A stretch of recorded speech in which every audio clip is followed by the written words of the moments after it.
আসসালামু আলাইকুম ওয়া রাহমাতুল্লাহি ওয়া বারাকাতুহু। সুপ্রিয় দর্শক ও শ্রোতা, আজ আমরা জীবন ঘনিষ্ঠ কিছু ইসলামিক প্রশ্ন উত্তর সম্পর্কে জানব এবং শুনব।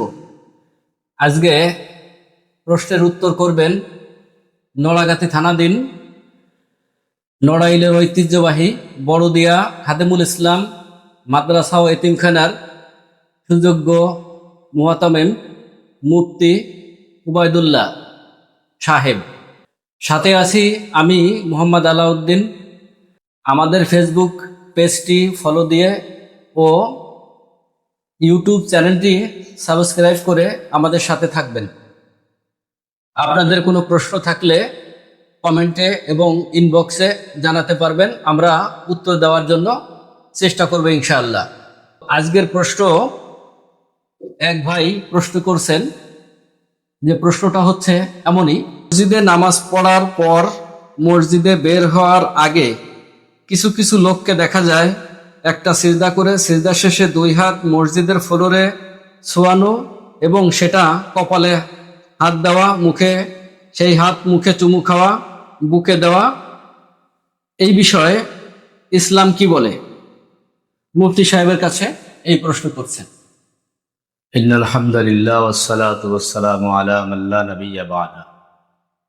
সম্মানিত হাজিরিন, প্রিয় দর্শক ও শ্রোতা, আমাদের কাছে প্রশ্ন আসছে, মসজিদে নামাজের পরে জিকির আজকারের পরে বের হয়ে যাওয়ার আগে একটি সেজদা দিয়ে মাটিতে হাত রেখে উক্ত হাত বুকে এবং মুখে ছোঁয়ানো অর্থাৎ সালাম করার মতন একটি সম্মান প্রদর্শন করে থাকে, এটি ইসলামিক কতটুকু জায়েজ বা নাজায়েজ বা কতটুকু শরীয়ত সম্মত আছে বলে আমরা মনে করে থাকি।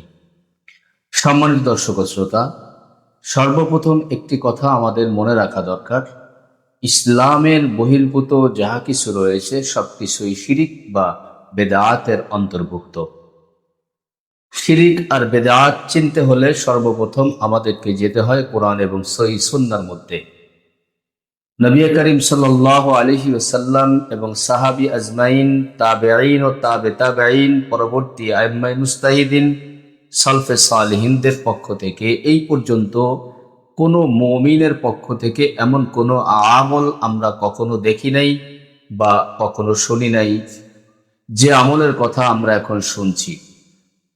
এটি অতিরঞ্জিত এবং অতি উৎসাহিত ব্যক্তির কাজ, যে অত্যন্ত নাদান কোরআন এবং হাদিস সম্পর্কে, বিশেষ করে শরিয়াত সম্পর্কে তার কোনো ধারণা নেই বা এ বিষয়ে সে একেবারেই ওয়াকিবহাল নয়।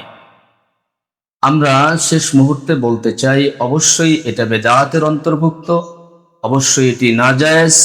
উক্ত ব্যক্তিকে বুঝিয়ে বা এরকম যারা করেন তাদেরকে বুঝিয়ে এমন গর্হিত কাজ থেকে বিরত রাখতে সচেষ্ট হওয়া একান্ত জরুরি বলে আমি মনে করি।